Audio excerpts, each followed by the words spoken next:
যার প্রাণবন্ত উপস্থাপনা ও গভীর জ্ঞান আমাদের চিন্তার নতুন দিগন্ত উন্মোচন করবে। যিনি তার অবসর জীবনকে উৎসর্গ করেছেন স্যার হেনিম্যানের স্বদেশ বিধান ও জ্ঞান চর্চায় নিরন্তর সাধনায়। Doctor AKM Mizanur Rahman sir, PhD, অতিরিক্ত মহাসচিব, অবসরপ্রাপ্ত। স্যারকে অনেক অনেক শ্রদ্ধা ও অভিনন্দন। স্যার যদি প্রস্তুত থাকেন, আপনি আপনার মূল্যবান আলোচনা শুরু করার জন্য আমি আহ্বান করছি। জি ম্যাম, অনেক অনেক ধন্যবাদ। আমি আজকে ডোজ অ্যান্ড পোটেন্সি গ্রুপে উপস্থিত সকল সম্মানিত হোমিওপ্যাথ এবং হোমিওপ্যাথিতে নিয়োজিত শিক্ষক, প্র্যাকটিশনার এবং ছাত্র যারা আছেন সবাইকে ডোজ অ্যান্ড পোটেন্সির আজকের এই শান্ত আয়োজনে স্বাগত জানাচ্ছি। আমাকে আপনারা অনেকেই হয়তো চেনেন এবং উপস্থাপিকা সুন্দরভাবে ইন্ট্রোডাকশন করলেন আমাকে। তো আমরা সরাসরি আলোচনায় চলে যাই। স্ক্রিন এবং সাউন্ড কি ঠিক আছে? আপনারা শুনতে পাচ্ছেন ঠিক মতন? জি স্যার, স্পষ্ট বোঝা যায়, শোনা যায়। আপনি চালান। তো আমরা প্রথমেই আমার একটু ডিসক্লেইমার যে আমি একজন এক্সপার্ট হোমিওপ্যাথি না, যেমন করে উপস্থাপিত বলেছেন। আমি আসলে হোমিওপ্যাথি শিখেছি আমার বাবার কাছে ছোটবেলায়, দীর্ঘদিন তার সঙ্গে আমি কাজ করেছি। এরপরে আমি বাংলাদেশ সিভিল সার্ভিসে জয়েন করি, দীর্ঘদিন চাকরি করি। আমি অবসর গ্রহণ করি 1919 সালে। এরপরে আমি পড়াশোনা চালিয়ে যাই এবং আমি PhD করি ভারতে। তারপরে আমি হোমিওপ্যাথিতে আসি এবং বাবার এই স্মৃতিটুকু ধরে রাখার একটা মমতা নিয়ে চেষ্টায় আছি। আপনাদের সহযোগিতা এবং আপনাদের ভালোবাসায় এই জগতে চলছি। তো আজকে আমাদের আলোচনার বিষয়বস্তু হচ্ছে হোমিওপ্যাথি ও প্রকৃতি। প্রকৃতির সাথে হোমিওপ্যাথির যে নিবিড় সম্পর্ক, সেই সম্পর্ক নিয়ে আজকে আমরা একটু কথা বলবো। আমরা আসলে খুব গতানুগতিক ভাবে চলি। হোমিওপ্যাথির যেই নিগুড় ভিত্তি, সেই বিষয়গুলো এবং প্রকৃতির সঙ্গে যে নিবিড় সম্পর্ক, সেই বিষয়গুলো আমাদের আলোচনায় আসে না, না DHMS এ, না BHMS আমাদের ব্যাচেলার্স কোর্সে। তো এটা একটা আমাদের একটা দুর্ভাগ্য। তো সে কারণে আমার বাবার কাছ থেকে নেওয়া কিছু শিক্ষা আর কিছু অর্জিত শিক্ষা, দুটো মিলিয়ে আমি আমার বাবার প্রতি শ্রদ্ধা রেখে এবং সর্বোচ্চ শ্রদ্ধা আমাদের স্যার হেনিম্যানের প্রতি রেখে আলোচনা শুরু করি। তো অ্যারিস্টটলের একটা কথা দিয়ে শুরু করি। In all things of nature there is something of the marvellous. Marvellous কথাটার অর্থ বাংলায় যদি তরুণদের ভাষায় বলি তাহলে জোশ। এটা হচ্ছে যে সকল প্রকৃতির সকল আনাচে কানাচে, সকল জায়গাতে, সবকিছুর মধ্যে একটা জোশ, একটা ব্যাপার আছে, একটা সাংঘাতিক কিছু আছে। কারো মাইক্রোফোন অন হয়ে গেলে অফ করে দেন। জি, থ্যাংক ইউ ভেরি মাচ। অ্যারিস্টটলের এই কথাটা আমরা মনে রাখবো, তার কারণ অ্যারিস্টটলের ফিলসফিতে স্যার হেনিম্যান অনেকাংশেই প্রভাবিত ছিলেন। অর্গানোর নামটাও তিনি কিন্তু নিয়েছিলেন লর্ড বেকন এবং অ্যারিস্টটলের কাছ থেকে। অ্যারিস্টটল প্রথম ব্যবহার করেছিলেন, তারপরে ফলোইং অ্যারিস্টটল লর্ড বেকন ব্যবহার করেছিলেন এবং সেখান থেকে অর্গানন এসছে। তো এই জন্য অ্যারিস্টটলকে একটু মনে করি আমরা, আমাদের প্রিয় কবি শেক্সপিয়ারকে একটু মনে করি। The earth has music for those who listen. যাদের শোনার তৌফিক আছে তাদের জন্য পৃথিবী সবসময় গান গেয়ে যায়। The earth has music for those, যাদের শ্রবণ শক্তি আছে, যারা সেটা শুনতে পায়, যারা শ্রবণ সাধক, তাদের জন্য প্রকৃতি কথা কয়। এই কথাটা এই জন্য বলছি যে স্যার হেনিম্যান কিন্তু হি ওয়াজ এ লিসেনার টু নেচার। প্রকৃতির প্রতি অনুরাগী ছিলেন, মনোযোগী ছিলেন, নিবিড় মনোযোগে তিনি প্রকৃতিকে দেখেছেন এবং সেই দেখার সুবাদেই আসলে আমরা আজকে হোমিওপ্যাথিকে চিনি। তো সেই নিবিড় সম্পর্কটুকু আমরা তার সূত্রটুকু আজকে আমরা যতটুকু সম্ভব অল্প সময়ের মধ্যে আমরা খুঁজে নেব। শুধু শেক্সপিয়ারের কথা বললে হবে না, তার কারণ বিজ্ঞান ভিত্তিক নিয়ে অনেক কথা, অ্যালোপ্যাথি বিজ্ঞান ভিত্তিক না আমরা বিজ্ঞান ভিত্তিক এ নিয়ে অনেক কথা, তো সেগুলো নিয়ে আজকে কথা হবে, শক্ত কথা হবে। আপনারা মানসিকভাবে তার জন্য প্রস্তুত থাকেন। We still do not know 1,000th of 1% of what nature has revealed to us. মানে হচ্ছে প্রকৃতি আমাদের কাছে যা অভিব্যক্ত করেছে তার 1%-এর 1,000 ভাগের 1 ভাগও we still do not know. এই কথাটা বলছেন আলবার্ট আইনস্টাইন। এই কথাটা আমরা মনে রাখবো। এই কথাটা মনে রাখবো এই জন্য যে যখন হ্যানিম্যান ভাইটাল প্রিন্সিপালের কথা বলেন তখন খুব প্রতিবাদ হয়, কিন্তু আমরা যে জানি না 1%-এর 1,000 ভাগের 1 ভাগও যে জানি না, সেটা আইনস্টাইন বলেছেন। এটা কোনো ধর্মগুরু বলেননি, এটা কোনো হোমিওপ্যাথ বলেননি, এটা কোনো এলোপ্যাথ বলেননি, এটা স্যার আইনস্টাইন বলেছেন। আমরা এই কথাটা মনে রাখবো, আমরা ক্যারি করব আমাদের স্মৃতিতে যখন আমরা আলোচনায় অগ্রসর হব। প্রকৃতির সঙ্গে আসলে মানুষের সম্পর্কটা কেমন ছিল মানব জীবনের যখন সূচনা হয় এই পৃথিবীর বুকে, এই মাদার প্ল্যানেট আর্থ, এই পৃথিবীর বুকে মানুষের জীবন যখন শুরু হয়, সম্পর্কটা কেমন ছিল? এটা ছিল সিম্বায়োটিক। এই শব্দটা মিথজীবী। মিথজীবীর মানে হচ্ছে পরস্পর নিবিড় সম্পর্কযুক্ত। মানব জীবন ও প্রকৃতির সম্পর্ক মিথজীবী বা সিম্বায়োটিক নির্ভরতা থেকে শিল্প বিপ্লব বা শিল্পায়নের সাথে সাথে আগ্রাসী শোষণে পরিণত হয় এবং অবশেষে আধুনিক যুগের টেকসই উন্নয়নের জরুরি আকুলতায় এসে থেকেছে।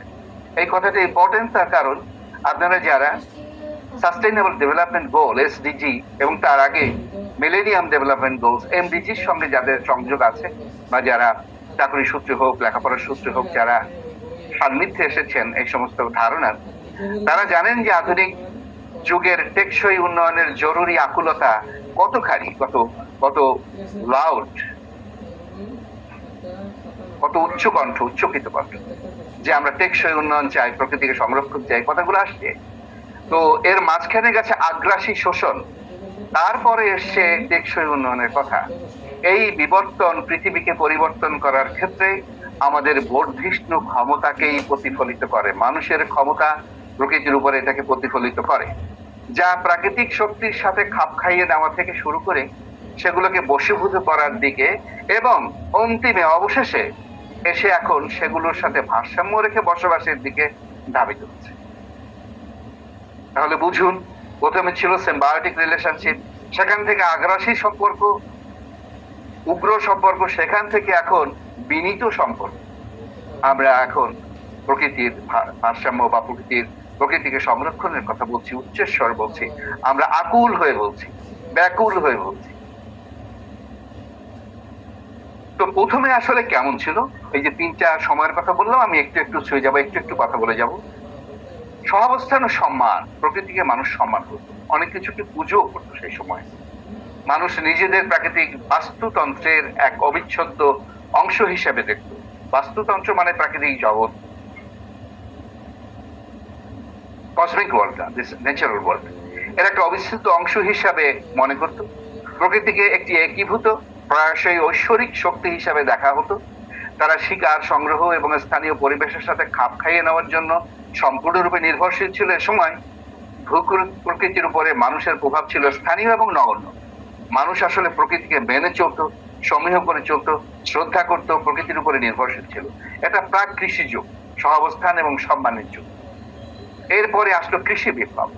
কৃষি নির্ভরতার সূচনা মানব জাতির জন্য পরিবেশের সাথে খাপ খাইয়ে নেওয়ার বদলে তাকে নতুন রূপে সূচনা দেওয়া। মানুষ বন পরিষ্কার করতে, পথ পরিবর্তন করতে এবং পশুদের গৃহপালিত করতে শুরু করে। এই পর্যায়ে যদিও সম্প্রদায়গুলি আরো শক্তিশালী হয়ে উঠেছিল, এই সময়কালে এই স্মারক হয় যে প্রকৃতির মানুষের সুবিধার জন্য বশ ও নিয়ন্ত্রণ করার মতো একটি সুবিধা, এই সুবিধাটা মানুষ অর্জন করার পথে এগিয়ে যায়। এরপরে আসে শোষণ আধিপত্য, শিল্পায়নের যুগ বা ইন্ডাস্ট্রিয়ালাইজেশন বা ক্যাপিটালিজম, কনজিউমারিজম। এই যুগটা হচ্ছে প্রকৃতির উপরে আধিপত্যের যুগ। এই দর্শনটি গতি লাভ করে। সত্যি কথা বলতে কি, অ্যালোপ্যাথি এখনো এই যুগে আছে। আমরা এই কথাগুলো কেন বলছি সেটাকে খুব দ্রুত আপনারা সেটা উপলব্ধি করবেন যে এই শিল্প বিপ্লবের যে পরিশেষ, যে আগ্রাসী মনোভাব, সেখানকার মধ্যে এখনো শিল্প বিপ্লবের সেই ক্যাপিটালিজম, সেই পুঁজিতন্ত্র, সেই ফার্মাসিউটিক্যাল কোম্পানি সেখানেই এখনো করে আছে। প্রযুক্তিগত অগ্রগতি এবং জীবাশ্ম জ্বালানির ব্যবহার মানুষকে অভূতপূর্ব মাত্রায় প্রাকৃতিক সম্পদকে পণ্যে পরিণত করার সুযোগ করে দেয়। যদিও এই নিরলস অগ্রগতির যুগটি বিপুল সামাজিক সুবিধা বয়ে এনেছিল, এর ফলে ব্যাপক বন উজাড়, দূষণ এবং প্রাকৃতিক জগৎ থেকে একটা মানসিক বিচ্ছিন্নতাও সৃষ্টি হয়, যেটা এখন অ্যালোপ্যাথিতে চলছে। এরপরে শেষ এখন অবস্থা হচ্ছে সংরক্ষণ স্থাপত্য, আধুনিক যুগ। এখন এসে আকুলতা বেকুলতা তৈরি হচ্ছে। এখানে মানব সৃষ্ট জলবায়ু পরিবর্তন এবং বিশ্বব্যাপী আবাসস্থল ধ্বংসের উপলব্ধি প্রচলিত দৃষ্টিভঙ্গিতে আরেকটি গভীর পরিবর্তনের। মানব জাতি ক্রমশ উপলব্ধি করছে যে আমরা প্রকৃতি থেকে বিচ্ছিন্ন নই, বরং অস্তিত্ব রক্ষার জন্য সম্পূর্ণরূপে এর উপরে নির্ভরশীল। আধুনিক মনোযোগ, স্থায়িত্ব, নবায়নযোগ্য শক্তিতে রূপান্তর এবং পরিবেশগত সীমা মেনে চলে এমন সংরক্ষণ মডেল গ্রহণের উপরে জোর দেয় যে এটা কন্ডিউসিভ হতে হবে টু এনভায়রনমেন্ট, এটা সাস্টেইনেবিলিটি, যে এনভায়রনমেন্টের ইকোলজিক্যাল ব্যালেন্স, সবকিছু রক্ষা করতে হবে, তারপরে কিছু করতে হবে। একটা ইন্ডাস্ট্রি করতে গেলে ক্লিয়ারেন্স লাগে, এ সমস্ত নানান ঝামেলা। এই ঐতিহাসিক গতিপথ বোঝা, আমি রিপিট করি, এই ঐতিহাসিক গতিপথটাকে বোঝা আমাদের আধুনিক সংরক্ষণ প্রচেষ্টা এবং ভবিষ্যৎ প্রজন্মের জন্য একটি বাসযোগ্য পৃথিবী নিশ্চিত করার লক্ষ্যে প্রয়োজনীয় আর্থসামাজিক পরিবর্তনগুলো মূল্যায়ন করতে সাহায্য করে। আমাদের এটা বুঝতে হবে, তাইলেই আমরা একটা বাসযোগ্য পৃথিবী বিনির্মাণ করতে পারবো। এতক্ষণ আমরা যে কথা বললাম সেটাকে একটুখানি বিচ্ছিন্ন মনে হতে পারে, যেহেতু এটা নেচার আউটসাইড, আমাদের শরীরের বাইরে যে প্রকৃতি সেটা নিয়ে কথা হচ্ছে। শরীরের বাইরে যে প্রকৃতি, সেখানে মানুষ এখন বিনীত হয়েছে, অবনত হয়েছে, আকুল হয়েছে, ব্যাকুল হয়েছে প্রকৃতিকে সংরক্ষণের জন্য। কিন্তু আমাদের দেহের অভ্যন্তরে যে প্রকৃতি নিয়ে স্যার হেনিম্যান কাজ করেছেন, সেখানে তারা উগ্রতা পুরোপুরি ভাবে বজায় রেখেছে। এই কথাটা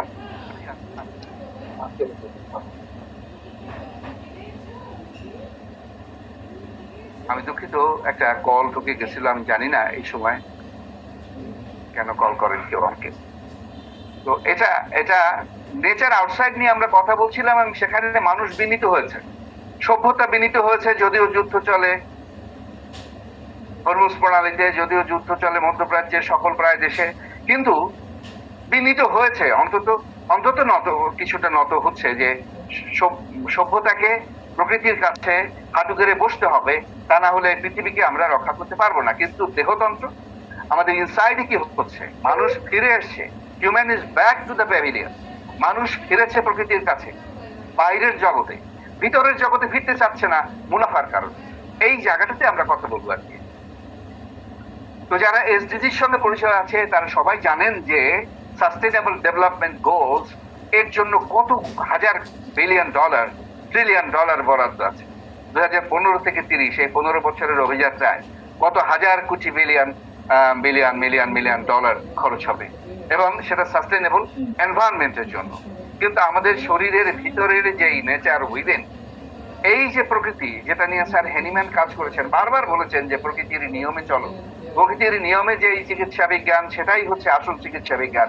সেই কথাটা আমরা প্রতিষ্ঠিত করতে পারছি না। এই দুর্বলতা আমাদের, এই দুর্ভাগ্য, এই হোমিওপ্যাথ যারা আজকে হাজির আছে, আমরাও তার অংশীদার। আমরা পারিনি যুদ্ধটা করতে, আমরা পারিনি নিজেদেরকে শানিত করতে, আমরা পারিনি মুখোমুখি দাঁড়াতে। আমাদের মাথায় জোর নাই, আমাদের মাথায় জোর নাই, আমাদের কথায় জোর নাই, আমাদের বুদ্ধিতে জোর নাই, আমাদের যুক্তিতে জোর নাই। সেই কারণে আমরা পাচ্ছি না। এই ব্যর্থতার গ্লানি আমাদের সবার, আমাদের মুকুটে, মাথার মুকুটে এখন ব্যর্থতার গ্লানি নিয়ে আমরা অবসন্ন হয়ে, আমরা নিগৃহীত হয়ে, আমরা পল্লী অঞ্চলের একটা গ্রামের বাজারের সবচাইতে কোণার একটা ছোট্ট ঘুপসি ঘরে আমরা হোমিওপ্যাথিকে নিয়ে ঠেকিয়েছি। এই দুঃখ আমাদের। যেখানে ওয়াশিংটন ডিসিতে সবচেয়ে বড় হাসপাতাল ছিল, যেখানে জার্মানি, ফ্রান্সে, ব্রিটেনে সবচেয়ে এলিট জায়গাতে যেখানে হোমিওপ্যাথির কলেজ ছিল, হাসপাতাল ছিল, হাসপাতালগুলো বন্ধ হয়ে এখন আমরা ঘুপসি ঘরে এসে উপস্থিত হয়েছি। এই গ্লানি আমাদের স্যার হেনিম্যান আমাদেরকে অভিশাপ দেবেন। তিনি যদি দেখতে পান আমাদেরকে, তাহলে বলবেন যে আমি তোমাদেরকে কোথায় রেখে এসেছিলাম আর তোমরা এখন কোথায়। কাজে এই জায়গাটাতে আমাদের কাজ আছে। আমরা এই নেচার উইদিন নিয়ে ফাইট করতে হবে। আউটসাইড নেচার নিয়ে তো যুদ্ধ হচ্ছে, সেখানে প্রকৃতি জয়ী হয়ে যাচ্ছে। কিন্তু আমাদের শরীরের ভেতরের যে প্রকৃতি সেটাকে আমরা বিজয়ী করতে পারছি না। আমরা এটাকে প্রতিষ্ঠিত করতে পারছি না যে শরীরের অভ্যন্তরের চিকিৎসা বিজ্ঞান সেটা প্রকৃতির আইনে, প্রকৃতির অমোঘ বিধানে, হ্যানিম্যানের নীতি অনুসারে পরিচালনা করতে হবে। এই জায়গাটায় আমাদের দুর্বলতা সীমাহীন। এখানে একজন শিশু, একজন মা, একজন তরুণ, একজন বৃদ্ধ, এ সবার জীবনের যে ডায়নামিক্স আমরা তৈরি করছি, শরীরের অভ্যন্তরে যেই জটিল দহন তৈরি হচ্ছে, এটাকে আমি সভ্যতার দহন বলি। এই যে যান্ত্রিক সভ্যতা, এই সভ্যতা মানুষের মননে, মানুষের চিন্তায়, মানুষের মগজে, ভালোবাসায়, মানুষের প্রেমে, সংসারে, পরিবারে, সব জায়গাতে এক আগুন লাগিয়ে দিয়েছে। এক দহনে আমরা দগ্ধ হতে হতে বেঁচে থাকি।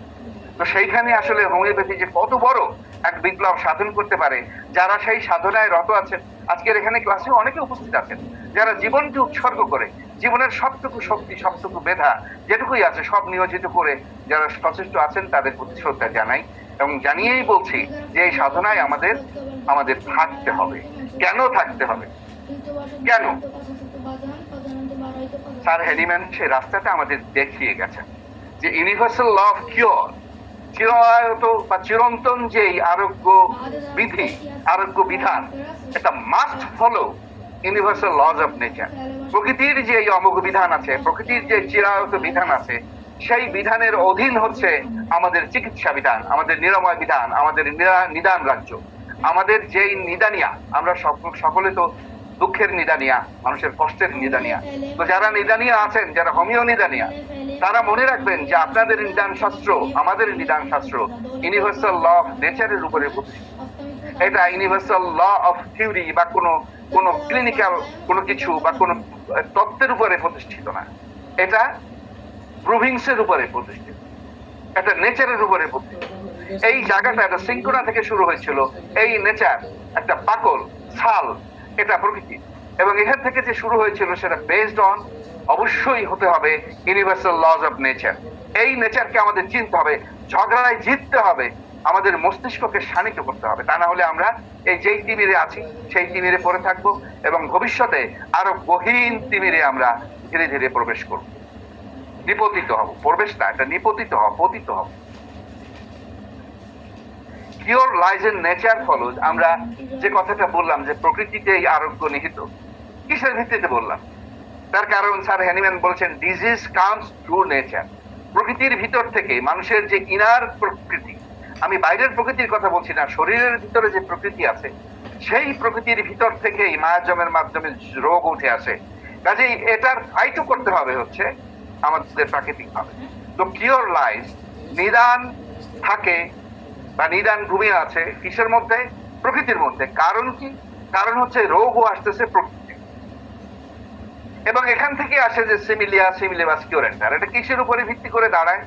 এটা সিমিলার ডিনাইস সিমিলার। চুম্বকের উত্তর মেরুকে বিকর্ষণ করে, আকর্ষণ করে না, বিপরীত মেরুতে আকর্ষণ করে। তা আমরা যদি বিতাড়ন করতে চাই, আমরা যদি রোগকে তাড়াতে চাই, সিমিলার দিতে হবে। উত্তর মেরুকে উত্তর মেরু দিয়ে তাড়াতে হবে। উত্তর মেরুকে দক্ষিণ মেরু দিয়ে যদি আমরা তাড়াতে যাই, তাহলে আমরা পারবো না, আমরা এটাকে দমন করতে পারবো না। রোগ দমন করার বিষয় নয়, রোগ আরোগ্য করার বিষয়। তো সেটা, সেই কথাটা এভাবে বলে গেছেন যে সিমিলিয়া, সিমিলেবাস, কিওরেন্টার, অর্থাৎ সমতায় সমতার দূরীভূত করো। এই কথাটা আমাদের, এটাও একটা ন্যাচারাল, একটা প্রকৃতির একটা নিয়ম, আমরা জানি। তো এটা আমরা সেই ভিত্তিটাকে নিয়ে আমরা কথা বলবো। যেখানেই কথা বলি আমরা কথাগুলো সাহসের সাথে বলবো। আরেকটা কথা যেটা প্রাকৃতিক নিয়মের উপরে, সিমটমস বেসড অন ন্যাচারাল প্রভিংস। আমাদের যে লক্ষণাবলী আমরা বলি বা সারাদিন যা টোটালিটি অফ সিমটম নিয়ে সাধনা করি, আমরা সবাই করি, এটা কিসের উপরে ভিত্তি করে আছে? এটা কি কোনো ল্যাবরেটরিতে পরীক্ষা হয়েছে নাকি natural proving on healthy human being? একজন সুস্বাস্থ্যের মানুষ যার উপরে প্রভিংটা হয়েছে, যার ভিতর থেকে লক্ষণ আমরা চিনি, লক্ষণকে আমরা চিনেছি, সেটা কি ল্যাবরেটরি? সেটা কি রাসায়নিক দ্রব্যাদি? না, সেটা একটা হিউম্যান বিং, সেটা একটা সুস্থ মানব দেহ যেখানে এটা প্রভিংটা হয়েছে এবং সেখান থেকে সিমটম আসছে। এটা কি ন্যাচারাল নাকি এটা আনন্যাচারাল? এটা ন্যাচারাল। তো এখানেই প্রকৃতির সঙ্গে যে সম্পর্ক, যে নিবিড় সম্পর্ক হোমিওপ্যাথির, এই জায়গাটাকে আমাদের লালন করতে হবে। এটা এই জায়গাতে আমাদের বুঝতে হবে আসলে। এই জায়গাগুলোকে আমরা এভাবে বুঝি না, আমরা বুঝি আর এক রকম করে। আমরা ডিএইচএমএস এর ক্লাসের মধ্যে যেটুকু পড়ানো হয়েছে totality of symptom symptom symptom symptom এই মধ্যে আছে। এটাকে আমরা ব্রড বেস করতে পারি নাই, এটাকে আমরা চিৎকার করে বলতে পারি নাই। এবং এই প্রুভিং এর ইতিহাস আপনারা জানেন যে বিভিন্ন ঔষধের প্রভাব নথিভুক্ত করার জন্য পরীক্ষাগারের পরিবর্তে সুস্থ ব্যক্তিদের উপর সেগুলোর পরীক্ষা চালান এবং ফলাফলগুলো পুঙ্খানুপুঙ্খভাবে লিপিবদ্ধ করেন, নিজের দেহের উপরে পরীক্ষা করা শুরু করেন। এই বিষয়গুলোকে শ্রদ্ধার সাথে স্মরণ করতে হবে। আর একটা জায়গা সেন্সিটিভ, এটাও প্রাকৃতিক, পোটেন্টাইজেশন ইজ পাওয়ার। এখন এই কথাটা স্যার হেনিম্যান বলে গেছেন, এখন এটা নিয়ে বলে যে এটার মধ্যে দ্রব্য নাই, এটার মধ্যে মলিকুল নাই, এটার মধ্যে অণু নাই। এই কথা শুনতে শুনতে এটা প্ল্যাসিবো, এটা নাথিংনেস, এটা কোনো সান্ত্বনা ছাড়া কোনো কিছু না, এটা একটা সুডো সায়েন্স, এটা একটা শব্দ বিজ্ঞান, এই ধরনের কথাবার্তা আসে। অথচ বিজ্ঞান প্রমাণ করে যে স্মল আর ইজ স্ট্রঙ্গার, যেটা ক্ষুদ্র অণু এবং পরমাণু, সেটাই হচ্ছে সবচেয়ে শক্তির আধার। আমরা জানি, আমরা এটা বিজ্ঞান থেকে জানি, আমরা একটা ল অফ ফিজিক্স থেকে জানি, আমরা একটা নিউটনের আইনস্টাইনের ল থেকে জানি যে যত আমরা সূক্ষ্ম করব অত আমাদের স্ট্রঙ্গার হবে। তাহলে পোটেন্টাইজেশনের যে স্ট্রেংথ, সেটাকে আমরা কেমন করে অস্বীকার? আর একটা বড় কথা, defence is at a spiritual level. মানে আমাদের যে সুরক্ষা ব্যবস্থা, রোগের বিরুদ্ধে স্বাস্থ্যের যে সুরক্ষা ব্যবস্থা, সেটা স্পিরিচুয়াল লেভেলে হতে হবে, এটা ভাইটাল প্রিন্সিপালের ক্ষেত্রে হতে হবে। Because attack is at a spiritual level. আক্রান্ত হচ্ছি আমি স্পিরিচুয়াল লেভেলে। আমার আকাশ থেকে বোমা মারতেছে, আমি যদি আকাশে যুদ্ধ করতে না পারি, আমি যদি পানিতে যুদ্ধ করতে না পারি, আমি যদি স্থলভাগে আক্রমণ হয়েছে স্থলভাগে যুদ্ধ করতে না পারি, তাহলে তো আমার কাজ হবে না। আমার যেখান থেকে আক্রমণ, আমার সেখান থেকে প্রতিরক্ষা সুরক্ষা নিতে হবে। কাজে স্পিরিচুয়াল লেভেলেই ফাইট করতে হবে। এটাও একটা ন্যাচারাল জিনিস। এই স্পিরিচুয়াল জিনিসটা কোনো আনন্যাচারাল কিছু না, যদিও এটা বলা হচ্ছে যে স্পিরিচুয়াল জিনিসটা ভাববাদী জিনিস। আমরা সেটা নিয়ে আজকে একটুখানি হাত দেবো কঠিন জায়গায়, তো আপনারা সেভাবে মানসিকভাবে প্রস্তুতি নেন। আমাদের একটা শরীর আছে, আমরা মানুষ, আমাদের নাড়িভুঁড়ি আছে, আমাদের লিভার আছে, আমাদের লাং আছে, আমাদের স্কেলিটাল সিস্টেম আছে, সবকিছু আছে। এগুলো আমরা অ্যালোপ্যাথিরাও জানে, আমরাও জানি, বাস শেষ। এরপরে আমাদের একটা মন আছে, এটা অ্যালোপ্যাথিরা একটু জানে, আমরা একটু বেশি জানি। মেন্টাল সিস্টেমটাকে আমরা বেশি ঘাটাঘাটি করি। স্যার হেরিম্যান আমাদেরকে এভাবে প্রস্তুত করেছেন যে একটা মানুষের একটা দেহ আছে, সেটা ফিজিক্যাল সিস্টেম, অবজেক্টিভ সিস্টেম গুলো সেখান থেকে আমরা নিতে হবে, তারপরে আমাদের মনের মধ্যে ঢুকতে হবে, তারপরে আমাদের ভাইটাল প্রিন্সিপালে যেতে হবে, এবং সেখানেই সেন্সেশন বলি, সিগন্যালিং বলি, আমরা যেভাবেই আমরা এপিজেনেটিক্স বলি, আমরা যেভাবেই এটাকে ব্যাখ্যা করি না কেন, এটা ধীরে ধীরে ধীরে ধীরে এটা প্রমাণের দিকে আসছে এবং আমরা এগিয়ে চলছি একটা একটা একটা অন্যরকম একটা যাত্রা। আমাদের জীবনের যাত্রা, আমাদের বয়স বাড়ার যাত্রা, আমাদের রোগের যাত্রা, আমাদের আরোগ্যের যাত্রা এবং আমাদের মৃত্যুর পানে যে অভিযাত্রা, অমোঘ বিধানে, প্রকৃতির অমোঘ বিধানে আমাদের মৃত্যুর মুখে পতিত হতে হবে, সেই জায়গাতে যে আমাদের যাত্রা, সেই যাত্রাটা চলছে। এবং চিকিৎসা ব্যবস্থাটা এই যে অমোঘ যাত্রা, এই শরীর, মন এবং জীবনধারা, ভাইটাল প্রিন্সিপাল, যেটা আমাদের প্রাণধারা, জীবনধারা, এই জীবনের যে নীতি, জীবনের যে সম্মিলন, জীবনের যে অর্গানাইজেশন, এইটাকে আমাদের একটা বোঝার একটা জায়গা তৈরি হয়েছে, যেটা আমরা মনোযোগ আসলে দিচ্ছি না। এই জায়গাটাতে এই ভাইটাল প্রিন্সিপাল নিয়ে তারিক স্যার অনেক চেষ্টা করছেন যে আমাদের বায়োলজিক্যাল যে সায়েন্স, সেটার সঙ্গে আমাদের এই জায়গাটাতে একটা সম্মিলন ঘটানো। তো এই জায়গাটাতে আমি আগেও একবার কথা বলেছিলাম, আপনাদের যদি মনে থেকে থাকে, যে আমরা আসলে হোমিওপ্যাথি যে পোটেন্টাইজেশনটা করে, সেই পোটেন্টাইজেশনের ভিতরে আসলে এই যে পোটেন্টাইজেশনটা হয়, এখানে কি হয়, হোমিওপ্যাথি আসলে কি করে? এটা ভাইটাল প্রিন্সিপালকে রিচ করার চেষ্টা করে, এটা এখানে পৌঁছবার চেষ্টা করে। তার কারণ এই যে দেখেন এই চতুর্ভুজটা হচ্ছে আমাদের জ্ঞাত পৃথিবী, দৃশ্যমান বিশ্ব, যেটুকুকে আমরা দেখতে পাই, আমরা বুঝি, কিন্তু এই জায়গাটাকে আমরা বুঝি না, মহাজাগতিক বিশ্ব। এই যে সার্কেলটা আছে, যে গোলটা, এই গোলের ভিতরে জানা এবং অজানা দুইটা অংশ আছে। আমরা সৃষ্টিকর্তাকে দেখি না, আমরা বুঝি, আমরা ভাইটাল প্রিন্সিপাল দেখি না, আমরা উপলব্ধি করি। এই জন্য ভাইটাল প্রিন্সিপালটা উপরে চলে গেছে, এটা মহাজাগতিক বিশ্বের একটা অংশ হয়ে গেছে।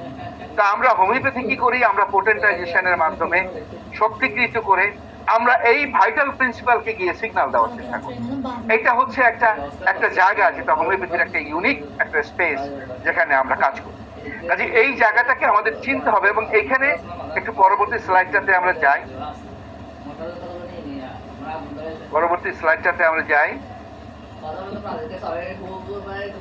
যেখানে হচ্ছে আমরা এটাকে খাবো খানা, আমরা এটাকে যাচ্ছি কিন্তু এই যে অ্যানাটমি, ফিজিওলজি, ফিজিক্স, কেমিস্ট্রি এর ভেতর থেকে যাচ্ছি, কিন্তু এখানে আমাদের বিজ্ঞান ভিত্তিক যে তত্ত্বগুলো আছে সেগুলো ধীরে ধীরে প্রমাণিত হচ্ছে এবং এগুলো বেরিয়ে আসছে যে হোমিওপ্যাথি যেই যেই তারা যে পোটেন্টাইজেশনটা করে সেই পোটেন্টাইজেশনটা follows the laws of physics, the laws of chemistry এবং আমাদের যে অ্যানাটমি, আমাদের যে ফিজিওলজি, শরীর তত্ত্ব, এই যেটুকু আমরা জানি সেইটুকুর ভিত্তিতেই আমরা পোটেন্টাইজেশন করে ভাইটাল প্রিন্সিপালকে বোঝার চেষ্টা করি। আমাদের জীবনী শক্তি কোনো অবান্তর জিনিস না। আমরা একটা কষ্ট পেলে কাঁদি, আমাদের মনে একটা জায়গায় কষ্ট পায়, সেটা আমরা দেখি না, আমরা বেদনাটা দেখি না, ব্যথাটা তো দেখি না, ব্যথাটা পাই, শরীরে দেখি একটা ইনফ্লামেশন হয়েছে, যে ব্যথাটা পায় রোগী সেই ব্যথাটাকে আমরা দেখি না, সেটা একটা ভাইটাল প্রিন্সিপালের জায়গার একটা জিনিস। সেই ব্যথাটা সে অনুভব করে, ডাক্তারও দেখেন না, রুগীও দেখতে পায় না, কিন্তু সেই ব্যথাটা আছে, সেটার অস্তিত্ব আছে। আমরা সৃষ্টিকর্তাকে দেখি না, কিন্তু সৃষ্টিকর্তার অস্তিত্ব আছে। তো সেই জায়গাতে আমরা পৌঁছার চেষ্টা করি আমাদের পোটেন্টাইজেশনের মাধ্যমে। এই জায়গাগুলোতে আমাদের আসলে কাজ করার একটা একটা সীমাহীন একটা ক্ষেত্র আছে, যেটাকে এখন তাইলে প্রশ্ন, মিলিয়ন ডলার্স কোশ্চেন যেটা, সেটা হচ্ছে was Hahnemann an empiricist or an idealist? তিনি কি অভিজ্ঞতাবাদী ছিলেন নাকি তিনি ভাববাদী ছিলেন, রোমান্টিক একটা মানুষ ছিলেন? আসলে তিনি কি ছিলেন? এই জায়গাটা একটু বুঝতে আপনাদের, এই যে পিটার মোরেল, ওনার এই আর্টিকেলটা একটু আমি পড়ার জন্য অনুরোধ করবো। এটা আপনারা সার্চ দিলে পাবেন, এই কথা লিখেই যে Hahnemann an empiricist or an idealist, Peter Morrell. এটা অস্ট্রেলিয়ার উনি একজন মানুষ। আপনারা জানেন যে ইউরোপ এবং আমেরিকাতে যখন হোমিওপ্যাথিতে ভাটা পড়লো, তখন অস্ট্রেলিয়াতেও এখন এই ভাটাটা চলে আসছে, যদিও অনেক অনেক মানুষ এটাকে ঠেকা দিয়ে রাখতেছেন, কিন্তু এটা কুলাচ্ছে না। তো সেখানে আমাদের পিটার মোরেল একটা বড় মাইলস্টোন, একজন বড় দিকপাল যিনি এটাকে ফাইট করছেন, এবং আমার কাছে মনে হয় যে তিনি ভবিষ্যতে হয়তো আরো বেশি অভিজ্ঞতা নিয়ে আসবেন। তো এই এই এই আর্টিকেলটা আপনারা একটু এই সিমিলিয়াতে প্রকাশিত হয়েছিল অস্ট্রেলিয়ান জার্নাল। এটার হচ্ছে যে 34 ভলিউমে জুন 2021, এটা অনেকের হাতে হয়তো পড়েনি, জুন 2021-এ মাত্র 4 বছর আগে এটা প্রকাশিত হয়েছে। আপনারা এটা একটু একটু কাইন্ডলি দেখে নেবেন। তবে আমি আজকে একটু একটু কথা বলে দিচ্ছি, সামান্য কিছু আমি ছুঁয়ে যাব। এম্প্রেসিস্ট মানে কি? যে হ্যানিম্যানকে, ওনাকে আমরা অভিজ্ঞতাবাদী বলবো, মানে উনি তো প্রথম অভিজ্ঞতা থেকে শুরু করেছিলেন। ওনার অ্যালোপ্যাথি চাকরি একটা জীবন ছিল, সেখান থেকে উনি সিঙ্কোনাতে আসছেন। তার ইন্দ্রিয়লব্ধ অনুভূতি, তার বাস্তব অভিজ্ঞতা, তার শোনা, ছোঁয়া এবং পর্যবেক্ষণের মাধ্যমে অর্জিত যে অভিজ্ঞতা, সহজাত ধারণা এবং বিশুদ্ধ যুক্তির মাধ্যমে নয়। এটা কোনো সহজাত ধারণা বা কনসেপচুয়াল ডেভেলপমেন্ট বা বিশুদ্ধ যুক্তির মাধ্যমে নয়। এটা হচ্ছে যে তার বাস্তব অভিজ্ঞতা থেকে, অভিজ্ঞতা জাত জ্ঞান থেকে যেই যেই জ্ঞানের যে অভিযাত্রা বা যে বিজ্ঞান তৈরি হয় সেটাকে এম্প্রেসিস্ট বলে। তারা হলো অভিজ্ঞতাবাদী। এরপর হলো আইডিয়ালিস্ট কারা, যে আপনারা জানেন যে যারা দর্শন শাস্ত্রে একটুখানি হাঁটাহাঁটি করেছেন তারা জানেন যে হেগেলকে আমরা ভাববাদী বলি, মার্কসকে আমরা বাস্তববাদী বলি। তো এখানে বলা হচ্ছে যে আদর্শবাদী যিনি বাস্তবতার চেয়ে নিজের নৈতিক আদর্শ, মূল্যবোধ বা মনের ধারণাকে বেশি গুরুত্ব দেন। ভাববাদীরা হলো দর্শনের ভাষায় যারা মনে করেন যে বাস্তব জগৎ মানুষের উপলব্ধির উপর নির্ভর করে। চরিত্রগত বৈশিষ্ট্য হচ্ছে যে এই ধরনের ব্যক্তিরা অনেক সময় বাস্তবসম্মত হিসাব নিকাশের চেয়ে সমাজের জন্য মঙ্গলজনক এবং নিখুঁত একটি জগৎ বা পরিস্থিতি কল্পনা করতে বেশি পছন্দ করেন। এরা হচ্ছে ভাববাদী। আর ভাইটালিস্ট, এখানে একটু গুরুত্ব দিয়ে আমরা মনোযোগ দিয়ে শুনবো। এটি এমন একজন ব্যক্তিকে বোঝায় যিনি ভাইটালিজম বা প্রাণবাদে বিশ্বাস করেন। প্রাণবাদ হচ্ছে এমন একটি দার্শনিক বা বৈজ্ঞানিক তত্ত্ব যা বিশ্বাস করে যে জীবন্ত প্রাণীরা কেবল জড়বস্তুর মতো ভৌত ও রাসায়নিক নিয়মের দ্বারা পরিচালিত নয়, বরং এদের পেছনে স্বাতন্ত্র একটি জীবনী শক্তি বা প্রাণ শক্তি কাজ করে। হ্যানিম্যান এই জগতের মানুষ, more of a vitalist than an idealist or empiricist. কাজে তিনি একজন বিজ্ঞানসম্মত প্রকৃতি ভিত্তিক মানুষ, যিনি বাস্তবতার নিরিখে পৃথিবীকে দেখেছেন, যিনি কসমিক ওয়ার্ল্ডের মধ্যে ভিজিবল ওয়ার্ল্ড আর ইনভিজিবল ওয়ার্ল্ডকে যিনি সমন্বয় করেছেন। যিনি ইনভিজিবল ওয়ার্ল্ডকে নাকচ করেন নাই, যিনি শুধু ইনফ্লেমেশন দেখেন না, যিনি ওই মানুষের মনের ব্যথাটাও দেখেন, সেরকম একজন বিজ্ঞানী হচ্ছেন স্যার হ্যানিম্যান। কাজে এই জায়গাটাকে আমাদের শক্ত করে ধরতে হবে, এই জায়গাগুলোকে আমাদের ভালো করে একটুখানি চিনতে হবে। আমাদের আলোচনা থেকে যে ধাঁধাটি উঠে আসে সেটা হলো যে হ্যানিম্যান বিজ্ঞানের অভিজ্ঞতালব্ধ পদ্ধতি গ্রহণ করার পর কেন জীবন প্রক্রিয়ার জন্য তাদের ভৌত ও রাসায়নিক ব্যাখ্যা প্রত্যাখ্যান করার সিদ্ধান্ত নিলেন। এটা কেন করলেন, কেন অ্যালোপ্যাথিকে তিনি প্রত্যাখ্যান করলেন? এটি নিঃসন্দেহে একটি আশ্চর্যজনক এবং বেশ উল্লেখযোগ্য ঘটনা যে হ্যানিম্যান প্রথমত হোমিওপ্যাথিকে মূলত অভিজ্ঞতালব্ধ প্রমাণের উপর ভিত্তি করে গড়ে তুলেছিলেন, কিন্তু তিনি হোমিওপ্যাথির ধারণা ও তত্ত্বসমূহকে জ্ঞাত ভৌত ও রাসায়নিক নীতির উপরে প্রতিষ্ঠিত করতে অস্বীকার করেছিলেন। এর পরিবর্তে মনে হয় তিনি হোমিওপ্যাথিকে মায়াজম, পোটেন্সি, এনার্জি এবং সহজাত প্রাণ শক্তির মতো সহজাতভাবে অস্পষ্ট অশরীরী ধারণার উপর স্থাপন করার সিদ্ধান্ত নিয়েছিলেন। এই যে সহজাত কথাটা হচ্ছে প্রাকৃতিক, এই যে প্রাণ শক্তি এটা প্রাকৃতিক, মায়াজম একটা প্রাকৃতিক জিনিস, এটা প্রাকৃতিক ভাবে মানুষের অভ্যন্তরে তৈরি হয়। মানুষের ভিতরে অভ্যন্তরীণ যে প্রকৃতি, নেচার উইদিন, সেখান থেকে উঠে আসে মায়াজম, এবং পোটেন্সিও উঠে আসে, ধারণাটা উঠে আসে সেখান থেকে। এনার্জি, যেটা বিতলকার স্যার প্রায় বলেন যে energy medicine, this is energy, this is the vital principal, এই কথাটা উনি বারবার বলেন। তখন আমাদের বুঝতে হবে যে উনি কোন জায়গা থেকে কথাটা বলেন। এই জায়গাগুলোকে আমাদের বারবার করে খনন করতে হবে, যেমন করে খনিজ যেই মূল্যবান দ্রব্য, সোনা দানা, এগুলো যেমন ঘুরে ঘুরে বের করতে হয়, এরকম আমাদের প্রত্নতাত্ত্বিক খনন কাজ পরিচালনা করতে হবে। আজকের দিনের যারা হোমিওপ্যাথি ত্যাগী, যারা হোমিওপ্যাথি আছেন, তাদের এটা দায়। হোমিওপ্যাথি সম্পূর্ণরূপে এবং মৌলিকভাবে প্রাণবাদী। প্রুভিং এর প্রকাশের কারণে হোমিওপ্যাথি সামগ্রিক লক্ষণ সমগ্রতার ভাবলিপিমূলক, ইডিওগ্রাফিক, এই কথাটাও আমাদের মনে রাখতে হবে। ইডিওগ্রাফিক ধারণাটি প্রুভিং এবং প্রতিকারের ক্লিনিক্যাল ব্যবহার উভয় থেকেই উদ্ভূত। হ্যানিম্যানের প্রুভিং বা এম্পিরিসিস্ট যে নলেজ, সেটার সঙ্গে প্রুভিং এর ধারণা, এই দুটো মিলে যে ভাবলিপিমূলক, আমরা যখন কেস টেকিং করি তখন মনের কথা জানার চেষ্টা করি, শরীরের কথা জানার চেষ্টা করি, প্যাথোলজি জানার চেষ্টা করি, তারপরে এই যে ইডিওগ্রাফিক একটা চিত্র আমরা ছবি আঁকার চেষ্টা করি, এখান থেকে উদ্ভূত হয়। আর সম্ভবত এই কারণেই হ্যানিম্যান মেসমারিজমকে অনুমোদন করেছিলেন এবং ব্যবহার করেছিলেন, যাকে তিনি সম্ভবত প্রাণ শক্তির সরাসরি উদ্দীপনা হিসেবেও বিবেচনা করতেন। এই জায়গাটা সেন্সিটিভ, এই জায়গাটায় বিতর্ক আছে, তারপরে আমি সাহস করে বলে গেলাম, আমি যেটুকু বুঝেছি সেটুকু আপনাদেরকে বলে গেলাম যে ইডিওগ্রাফিক ধারণাটি প্রুভিং এবং প্রতিকারের ক্লিনিক্যাল ব্যবহার উভয় থেকেই উদ্ভূত হয়, এবং হ্যানিম্যান এখানেই কথা বলেছেন। হ্যানিম্যান ভাইটাল প্রিন্সিপালের কথা এখান থেকেই সমন্বয়টা করেছেন। তা আজকে আমরা কি শিখলাম? আমি একটু বোধহয় দ্রুত আজকে কথা বলেছি, তার কারণ আমার সময়ের মধ্যে শেষ করার একটা ইচ্ছা ছিল। স্যামুয়েল হ্যানিম্যানের হোমিওপ্যাথি পদ্ধতি প্রকৃতির অভিজ্ঞতালব্ধ পর্যবেক্ষণ, অবজারভেশন, এই যে এম্পিরিসিজম, উপলব্ধি, রিয়ালাইজেশন, ওনার নিজস্ব উপলব্ধি, অভিজ্ঞতা থেকে উপলব্ধি, এবং নির্দিষ্ট জীববিজ্ঞান নীতিমালা, যেটা nature within and nature outside, মানুষের শরীরের অভ্যন্তরের জীববিজ্ঞান এবং বাহিরের যে ইকোলজি, সেই ইকোলজির প্রভাবিত যে জীববিজ্ঞান, সেটার উপরে ভিত্তি করে দাঁড়িয়েছে, যেটার মধ্যে আপনার সেই কোষ বিজ্ঞান, আপনার সেল বিজ্ঞান, আপনার টিস্যু বিজ্ঞান, যেটার মধ্যে এপিজেনেটিক্স, যেটার মধ্যে ম্যাগনেটিক থিওরি, এগুলো সবগুলোকে এটার মধ্যে আপনারা নিয়ে আসতে পারেন। তো এই সবকিছুর উপরে ভিত্তি করে গভীরভাবে এটা স্থাপিত হয়েছে। তার জীবনব্যাপী কর্মযজ্ঞ প্রকৃতির প্রতিষ্ঠিত নিয়মাবলীর সাথে কঠোরভাবে সামঞ্জস্যপূর্ণ।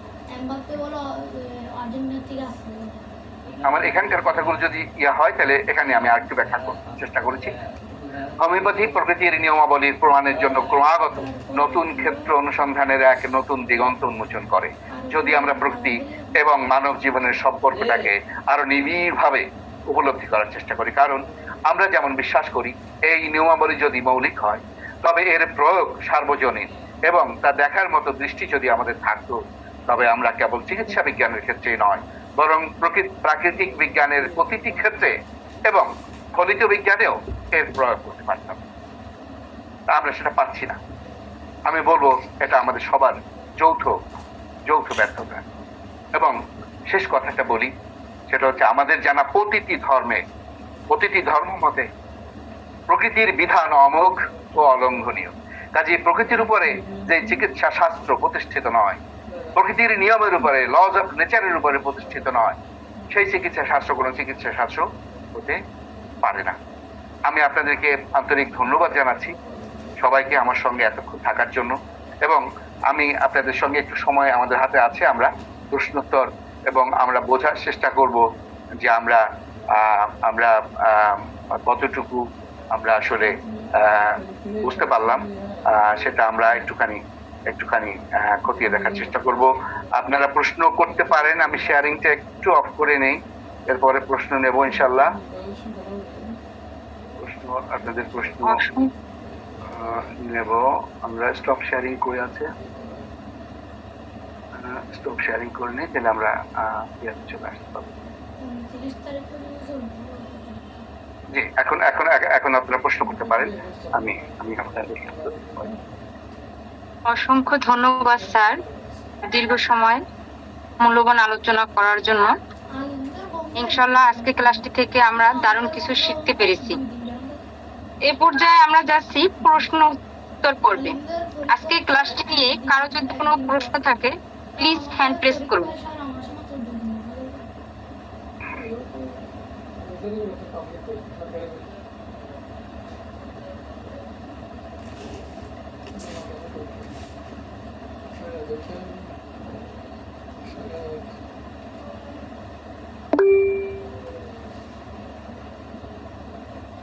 Doctor Jewel, doctor MD Jewel, sir আপনি প্রশ্নটি করুন। আসসালামু আলাইকুম স্যার, অসংখ্য ধন্যবাদ স্যার এরকম সুন্দর প্রাণবন্ত একটা ক্লাস উপহার দেওয়ার জন্য। স্যার আমার প্রশ্ন হচ্ছে স্যার, বিশ্বব্যাপীতে স্যার হোমিওপ্যাথি নিঃসন্দেহে একমাত্র প্রাকৃতিক বিধান স্যার। তো আমার প্রশ্ন হচ্ছে স্যার, পৃথিবীতে কি মানে কোনো দেশে বা কোনো জায়গায় এমন কোনো ডিবেট হয় যে আপনার অন্য প্রার্থীর সাথে হোমিওপ্যাথি, মানে যেমন অনেকটা ইসলাম ধর্ম খ্রিস্টান ধর্মের যেমন আমরা ইন্টারন্যাশনাল ডিবেট দেখি, এই ধরনের ডিবেট হয় কিনা স্যার? যদি হয় তাহলে একটু জানতে চাচ্ছিলাম স্যার। ধন্যবাদ স্যার। চমৎকার একটি প্রশ্ন করেছেন, আপনাকে অনেক অনেক ধন্যবাদ। আসলে যেটা হয় সেটা হচ্ছে যে ডিবেটের যে সময়টা, স্যার হ্যানিম্যানের সময় পর্যন্ত ডিবেটের একটা ব্যাপার ছিল, কিন্তু তারপরেও ডিবেট হতো, কিন্তু এরপরে যে এই যৌথ সম্মেলন, এটা এরকম করে আর হয় না। তবে বড় বড় অনুষ্ঠানে, যেমন ভিতলকার স্যারের প্রোগ্রামগুলোতে এলোপ্যাথদের দাওয়াত করা হয়, তারা আসেন, তারা কথা বলেন, কিন্তু তারা ওই যে কমপ্লিমেন্টারি ক্যাম্প, সান্ত্বনা পুরস্কার দিয়ে যান যে আপনারা কমপ্লিমেন্টারি করবেন, এটা আমাদের সঙ্গে সহায়ক শক্তি হিসাবে। যেমন বাংলাদেশে কিছু ডাক্তারদের অ্যাপয়েন্টমেন্ট দেওয়া হয়েছে সিভিল সার্ভিসে, এরকম করে একটু সান্ত্বনা দেওয়া হয় আর কি। তো এটা যুদ্ধটা ওখানে হয় না, এখন যুদ্ধটা হয় সায়েন্টিফিক আর্টিকেলে। যেমন পিজি হাসপাতাল থেকে বছরে মাসেই প্রায় 10টা-12টা, তার চেয়েও বেশি, কোন মাসে 50টা আর্টিকেলও যায়। তো এইটা হচ্ছে যে সায়েন্টিফিক জার্নালে প্রকাশিত হয়, এবং হোমিওপ্যাথির একটা আর্টিকেলও ছাপা হয় না।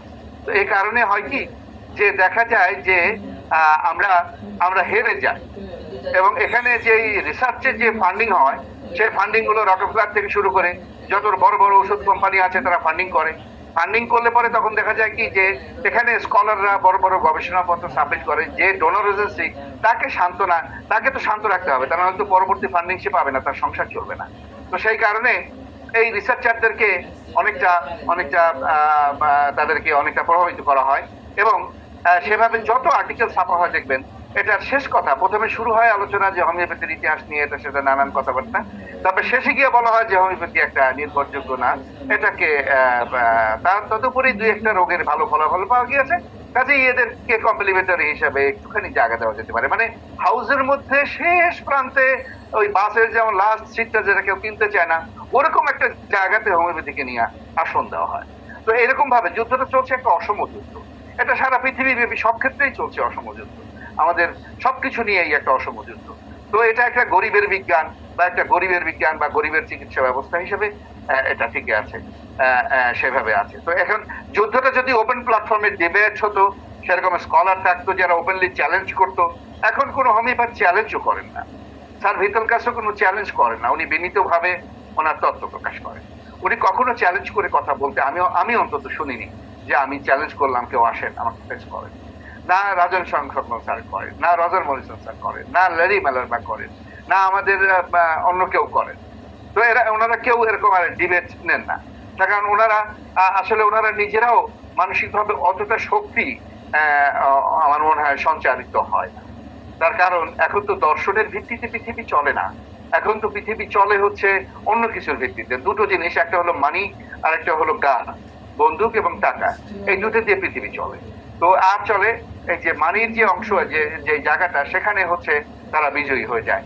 এখানে আমাদের ফার্মাসিউটিক্যাল কোম্পানিগুলোর তো সেরকম কোনো বিশাল ইন্ডাস্ট্রি না, খেয়াল করে দেখেন এগুলো তো তেমন কোনো বড় ইনকাম হয় না, বিশাল বিশাল বিলিয়নস অফ ডলার্স ইনকাম না। তারপরেও আমাদের রোগীরা শুধুমাত্র আরোগ্যের কারণে আছে, হোমিওপ্যাথি শুধুমাত্র মানব কল্যাণের কারণে টিকে আছে এবং টিকে থাকবে কেমন পর্যন্ত। কারণ মানুষের কল্যাণে যতদিন আমরা নিবেদিত থাকবো ততদিন হোমিওপ্যাথি প্রতিষ্ঠিত থাকবে পৃথিবীতে ইনশাআল্লাহ। Thank you very much. Thank you আপনাকে একটা চমৎকার একটা প্রাসঙ্গিক প্রশ্ন করার জন্য। জি স্যার, আপনাকে অসংখ্য ধন্যবাদ স্যার।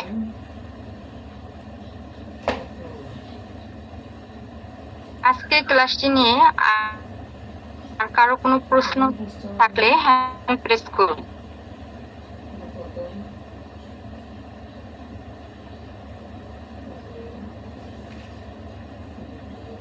মনে হয় আর কারো প্রশ্ন নাই নাই মনে হয়। জি স্যার, এ পর্যায়ে আমরা সংযোজন পর্বে যাব। আজকে ক্লাসটি নিয়ে আমাদের সাথে সংযোজন পর্বে প্রথমেই রয়েছে ডাক্তার সেলিম হাওলাদার। স্যারকে অভিনন্দন, স্যার যদি কিছু বলতেন।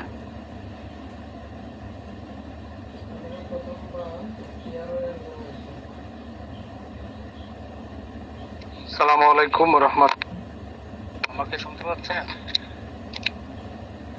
জি স্যার, শোনা যায়, আপনি বলুন। তো রাস্তায় আছি, যাই হোক আজকে স্যারের আলোচনা মনোযোগ সহকারে শুনলাম, স্যারকে অভিনন্দন জানাই। স্যার এই অবসরপ্রাপ্ত বয়সে হোমিওপ্যাথিক নিয়ে এত গবেষণা করেন, এত চিন্তা করেন, এত জ্ঞান অন্বেষণ করেন। স্যারের লক্ষ্য উদ্দেশ্য একটাই, আমাদের মতো নবীনদের মাঝে, তরুণদের মাঝে হোমিওপ্যাথিকের সেই জ্বলন্ত প্রজ্বলিত বাতি যাতে আমাদের মাঝে জ্বলে ওঠে। স্যারের দীর্ঘ হায়াত কামনা করে চমৎকার আলোচনা করেছেন। তো বেশি কিছু বলার নাই, স্যারকে স্যালুট জানাই। আর একটা বিষয় হলো যে ডিবিটের একটা প্রশ্ন করছেন, কোন স্যার আমি দেখিনি, আমি রাস্তায় আছি।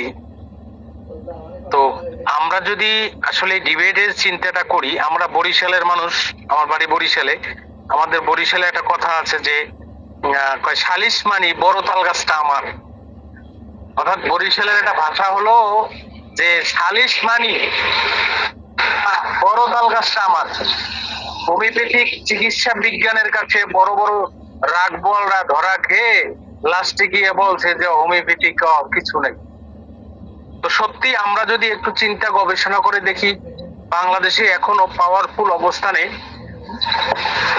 প্রশাসনিক দপ্তরে বড় বড় অনেক ব্যক্তিগণ আছেন যারা 210 জন এমবিবিএস ডাক্তারকে যে কোনো সময় সাসপেনশন করতে পারেন। তারাও হোমিওপ্যাথিক চিকিৎসক, বহু খুঁজলে পাবেন।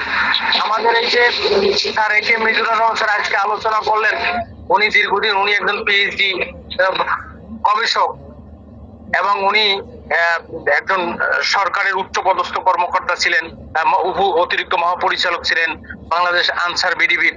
স্যার সেখান থেকেও হোমিওপ্যাথিক ভালোবেসেছেন। তো আসলে এভাবে যদি আমরা ডিবিটের পর্যায়ে গিয়ে যদি আমরা চিন্তা করি যে হোমিওপ্যাথিকের যে প্রয়াত বড় বড় বিজ্ঞ চিকিৎসক যাদের অবদানের কারণে আমরা হোমিওপ্যাথিকটা পেয়েছি, সে ডাক্তার জেমস টাইলার কেন, ডাক্তার বরিক, ডাক্তার অ্যালেন, ডাক্তার হেরিং, প্রত্যেকের জীবনে হোমিওপ্যাথিকে গিয়ে চ্যালেঞ্জ করতে গিয়ে সেই চ্যালেঞ্জের জায়গাটা আমরা হেরে গেছে। হেরে গিয়ে হোমিওপ্যাথিক চিকিৎসা জীবনে ধারণ করছে। প্রত্যেকে ছিলেন একজন বড় বড় এলোপ্যাথিক এমডি প্রাপ্ত চিকিৎসক এবং বড় বড় হসপিটালে একজন ডাইরেক্টর ছিলেন। প্রত্যেকে চ্যালেঞ্জ করতে গিয়েই কিন্তু হোমিওপ্যাথিকটা ধারণ করেছেন, বাকি জীবনটা হোমিওপ্যাথিকের উপরেই জ্ঞান গবেষণা করেছেন। প্রত্যেকটা বাংলাদেশ, আমরা পৃথিবীর জমিনে যতগুলো বড় চিকিৎসকের বই আমরা আজকে অধ্যয়ন করি, হ্যাঁ, প্রত্যেকটা জায়গায় তাদের জীবনী যদি আমরা অধ্যয়ন করি, সেই সমস্ত জায়গাগুলোতেই দেখবো তারা একসময় আমাদের হোমিওপ্যাথিক বিরোধী ছিল। হোমিওপ্যাথিকটা যখন স্যার হ্যানিম্যান তার গবেষণালব্ধ বইতে লিখেছেন, আপনারা একটু পরীক্ষা করে দেখেন আপনারা একটু পরীক্ষা করে দেখেন, এই জায়গাটায় প্রত্যেকে পরীক্ষা করতে গিয়ে সেখানে ধরা খেয়ে গেছেন। তো আমরা সেই দৃষ্টিকোণ থেকে আজকের ক্লাসে যারা আছেন সবাইকে অভিনন্দন জানাই এবং স্যারের দীর্ঘায়ু কামনা করি। স্যার, আপনি জ্ঞান গবেষণার দ্বারা আমাদেরকে সমৃদ্ধ করবেন এবং আমরা নিয়মিত আপনার ক্লাসে উপস্থিত থাকবো। সকলের সর্বোচ্চ কল্যাণ কামনা করে আমি আমার সেই আলোচনা শেষ করছি। আসসালামু আলাইকুম রহমতুল্লাহ ওয়া বারাকাতুহু। জি, অনেক ধন্যবাদ, অনেক ধন্যবাদ। থ্যাংক ইউ, আপনি পথে বসে কথা বলছেন স্যার। অসংখ্য ধন্যবাদ স্যারকে।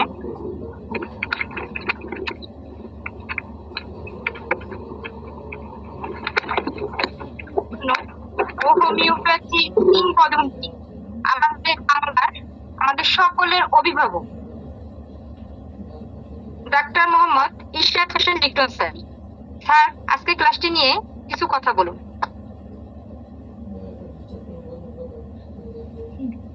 আসসালামু আলাইকুম স্যার।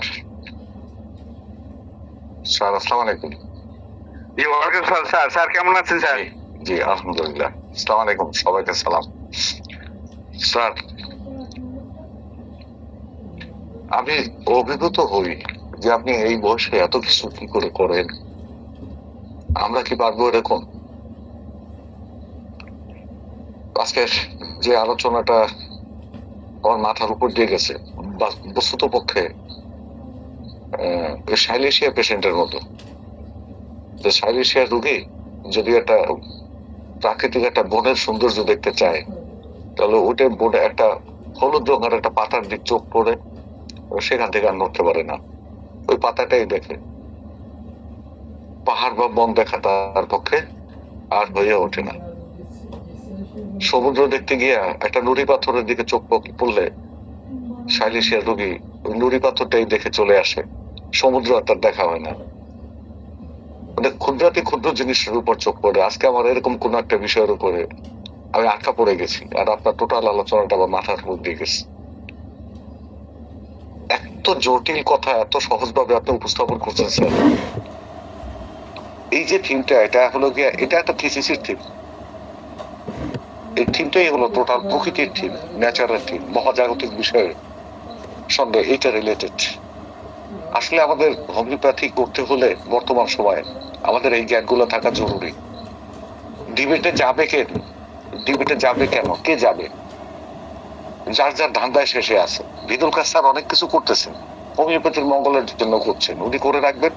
ওনার অনুসারী যারা আছে তারা ডিবেট করবে। উনি যদি ডিবেটে যান হয়তো সময় নষ্ট হবে। কেন উনি সময় নষ্ট করবেন? আমি যে উনি যে নীরব আছেন, কাজ করে যাচ্ছেন, এটাকে আমি অ্যাপ্রিসিয়েট করি, শতবার অ্যাপ্রিসিয়েট করি। ওনার অনুসারী যারা আছেন তারা, ওনাকে যারা ফলো করবেন, ওনাকে যারা বুঝবেন, তারা ডিবেটে যাবেন। ডিবেটের কোনো বিষয় না। আমরা যে যার যার, আজকে দেখলাম কোথায় ভারতেই বোধ হয় যে হোমিওপ্যাথি নিয়ে ক্রিটিসাইজ করলে তাকে আইনের আওতায় নেওয়া হবে, এরকম একটা কি যেন ছাত্র দেখলাম। সত্য মিথ্যা আমি জানি না। না জি স্যার, এটা ভারতে একটা হয়েছে, ওটার রায় আছে আমার কাছে। হ্যাঁ হ্যাঁ, একটা রায় হয়েছে যে হোমিওপ্যাথিকে খাটো করে কোনো কথা বললে তাকে আইনের কাঠ করাবে। এখন ঘটনা হলো কি, যে সিস্টেমের বাইরে কেউ যেতে চান না। আমি আমার এইটুকু বয়সে, আমার তো এখানে একটা উপজেলা স্বাস্থ্য কমপ্লেক্স আছে, আগে থানা স্বাস্থ্য কমপ্লেক্স ছিল। এটা এগুলো আমরা দেখে আসছি। আমি একজন এমবিবিএস চিকিৎসক পাই নাই যাকে কোনো সোশ্যাল মানে সামাজিক কোনো কর্মকাণ্ডে পাওয়া গেছে। আপনারা কোনো ডাক্তারকে, অ্যালোপ্যাথিক ডাক্তারকে সামাজিক কর্মকাণ্ডে পাইছেন কিনা আমি জানি না। উনি হলো গিয়া যে নিকটাত্মীয়ের বিয়েতেও, ওনার ভাই বা বোনের বিয়েতেও উনি চেম্বার করেন আর বলে তোমরা অনুষ্ঠান সেরে নাও। এরা টাকা ছাড়া কিছু চেনে না। এবং যেই দিন এমবিবিএস ভর্তি হয় ওই দিনই মনে করে যে তাকে 2টা বাড়ি করতে হবে, 5টা বাড়ি করতে হবে, বাজেটটা করে ফেলে। তো আপনি কার সঙ্গে ডিবেট করবেন? আমাদের এখানে এক মেডিকেল কলেজের একজন টিচার, উনি তার প্রেসক্রিপশনের উপরে রাবার স্টাম্প দিয়ে সিল মেরে দেয়, হোমিওপ্যাথিক ওষুধ খাবেন না। এরপর দেখলাম একাধিক টিচার। তো এর মধ্যে যিনি সিনিয়র, তাকে আমি ফোন করলাম, আমি আমার পরিচয় দিলাম যে আমি একজন হোমিওপ্যাথিক প্র্যাকটিশনার, আপনাকে আমার কিছু কথা শুনতে হবে সময় নষ্ট করে। হ্যাঁ বলেন, যে আপনি এরকম রাবার স্টাম্প করে দেন কেন, সিল মেরে দেন কেন যে হোমিওপ্যাথিক ওষুধ খাবেন না? আপনি কি হোমিওপ্যাথি সম্পর্কে জানেন? ওটা আমার জানার দরকার নেই। তাহলে আপনি যেটা আমি ধরে নিলাম আপনার জানার দরকার নেই, আপনি জানেন না। হ্যাঁ, এই হোমিওপ্যাথির নামে স্টেরয়েড দেয়। আমাকে উই ডোন্ট নো, আমি বললাম যে we don't know what is steroid. হ্যাঁ, স্টেরয়েড একটা হরমোন আছে, এটা থেকে শক্তিকৃত করে ওষুধ তৈরি হয়, এবং প্রযোজ্য ক্ষেত্রে স্টেরয়েড দিবে না, কেন সবাই স্টেরয়েড দেয়। আপনার কাছে কি প্রমাণ আছে? আপনার কাছে কি প্রমাণ আছে যে আপনি বলবেন যে সবাই স্টেরয়েড দেয়? আপনার কাছে প্রমাণ নাই। এরপর যদি আপনি এরকম সিল মারেন বা সিল দিয়ে দেন, আমি কিন্তু আপনার বিরুদ্ধে আইনানুগ ব্যবস্থা নেব। আমি কেন আপনি এটা বন্ধ করবেন না এই মর্মে আমি হাইকোর্টে রিট পিটিশন করবো। আলহামদুলিল্লাহ উনি আর এই সিলটা দেন না। আমরা যার যার জায়গা থেকে সেই প্রতিবাদটুকু করি। এখন আমরা যদি হোমিওপ্যাথির নামে আয়ুর্বেদিক, তারপরে হলো গিয়া যে কি ওই ইয়ে নতুন বাইরে এসে কি জন্য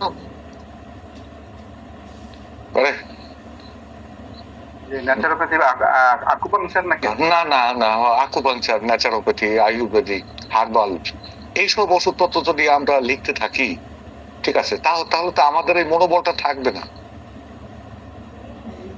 যার যার জায়গা থেকে আমরা প্রতিবাদ করতে পারবো। এই জন্য স্যারের মতো যারা আছেন, বিশেষ করে স্যারের কথা বলবো, জেনারেল স্যারের কথা, মিজানুর রহমান স্যারের কথা, এরা যে জ্ঞানটা আমাদেরকে দিচ্ছেন, এটা গভীরভাবে উপলব্ধি করতে হবে। ওই তো আমাদের ন্যাচারের যে প্রকৃত টোন আছে, টিউন আছে, এই টিউনের সঙ্গে আমাদের থাকতে হবে এবং আমাদের বুঝতে হবে। আমি দুটো কথা বলবো, এই দুটো কথা জেনে তারপর তো আমাকে বলতে হবে। আমরা জানি না কিছু, কোন রকম ডিএসএমএস পাস করে প্র্যাকটিস করতে বলছি, হারবাল টারবাল সবকিছু দিয়ে একটা গোজা মিল দিয়ে আমরা প্র্যাকটিস শুরু করে দিছি। তো সেই ক্ষেত্রে আমাদের মনের জোর থাকবে না। আমি আরো 15 বছর 20 বছর আগে আমি বলছি যে একটা বিষয় নিয়ে আমি যে কোনো টেবিলে তর্ক করতে রাজি, সেটা হলো হোমিওপ্যাথি।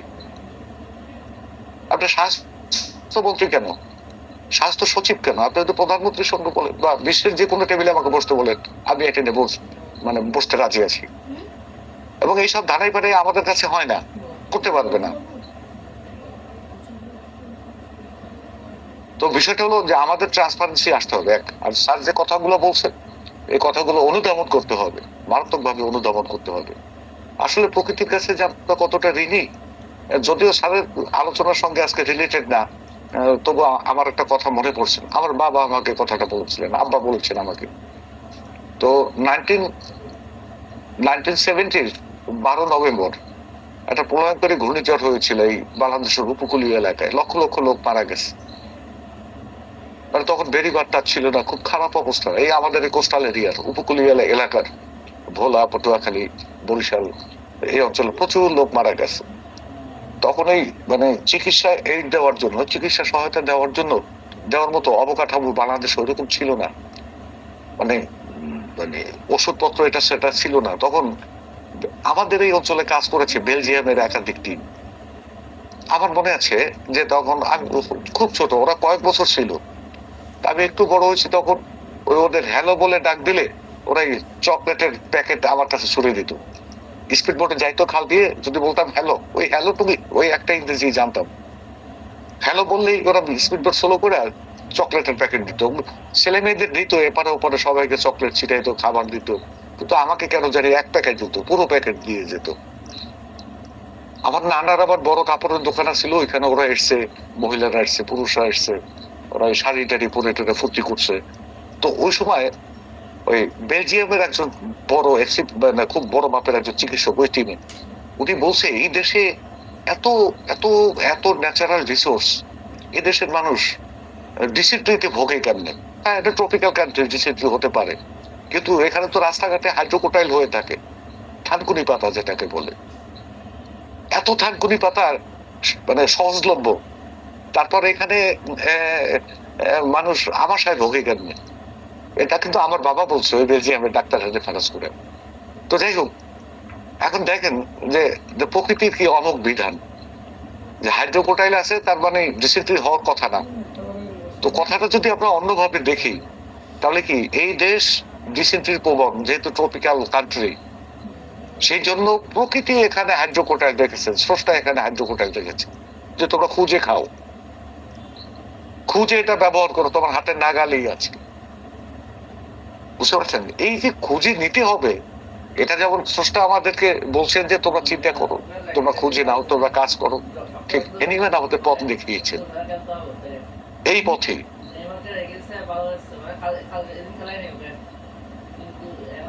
উনি নিজে ওষুধ খেয়ে মানে নিজের উপরে ওষুধ প্রয়োগ করেছেন। যখন ওই চায়নার অনুবাদ করতে গিয়া যখন দেখছেন যে তার মনোপুত হচ্ছে না, তখন এই সিংকোনা গাছের ছাল নিজে প্রয়োগ করেছেন। উনি মরে যেতে পারতেন, বড় একটা ক্ষতি হতে পারত। মানবতার কল্যাণে উনি নিজেকে উৎসর্গ করে দিয়েছেন। তো আমাদের সোজা কথা হলো প্রকৃতির সমস্ত সিগন্যাল গুলো আমাদের বুঝতে হবে। এই জন্য যতটুকু সম্ভব মৃত্যুর আগের দিন পর্যন্ত যতক্ষণ আমরা সজ্ঞানে থাকি ততক্ষণ পর্যন্ত আমাদের মধ্যে শেখার স্পৃহাটা ধরে রাখতে হবে। আমাদের উন্মাদ হতে হবে, আমাদের পাগল হয়ে যেতে হবে শেখার জন্য, জানার জন্য। টাকা পয়সা এটা তো হবেই, হয়েই যাচ্ছে। আপনি মানুষের জন্য কাজ করেন, আপনার জন্য প্রকৃতি কাজ করবে, স্রষ্টা কাজ করবে, ওইগুলো হয়ে যাবে।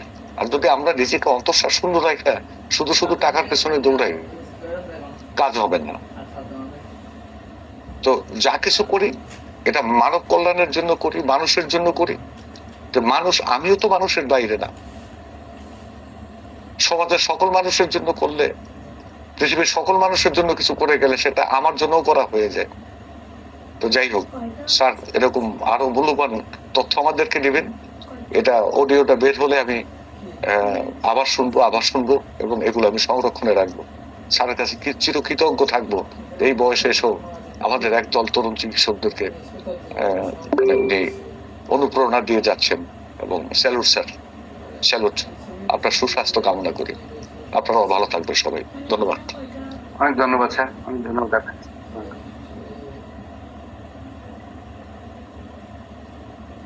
একজন বোধহয় হ্যান্ড রেজ করেছেন, কেউ আবুল মনসুর, আপনি আপনার প্রশ্নটি করুন। আসসালামু আলাইকুম।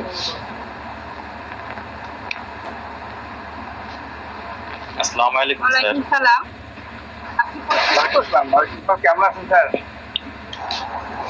হ্যাঁ, আলহামদুলিল্লাহ ভালো আছি। আমি এই গ্রুপে আজকে একদম নতুন, আপনার পেজ থেকে এই গ্রুপে আসা আমার।